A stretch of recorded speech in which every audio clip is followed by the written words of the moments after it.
Quiz Jong, napaamin si Kim Chiu sa It's Showtime matapos mapag-usapan ang bagong awitin ni Kim Street. Masarap daw kasing pakinggan ang awitin kahit traffic.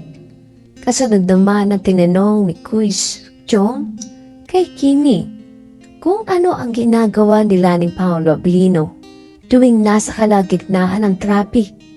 Agad naman na nagsalita si Kimi matapang na sinabi sa publiko na magka-holding hands sila.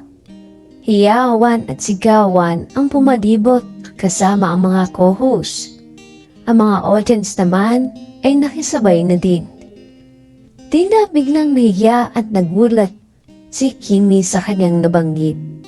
Tuwing pa man, ang pagkadulas ng aktres ay magandang simula na ito para unti-unti nang ilabas sa publiko ang kanilang status.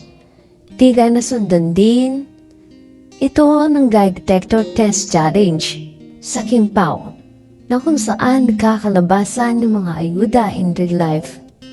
Pipiliin talaga nila ang isa't isa. Ayon nga sa mga komento, wow! Sa daming nangyayaring issue ngayon sa Kim Pao, ito ang pinaka nagustuhan ko. Tumatapang na sila. Inis at sawa na rin siguro sa mga hate comments at sa mga naririnig na buwag na daw sila umano. Matapos tumipa ni Paolo sa Paris para sa kanyang upcoming project, Pinatin Lustre. Marami kasing dismayado na iniwan daw umano si Kimi sa ere. Dahil rito, mabas na ang pagiging matapang ng dalawa sa publiko. Aaminin na ang mga dapat aminin. Anong senyorito sa inyong update na naman?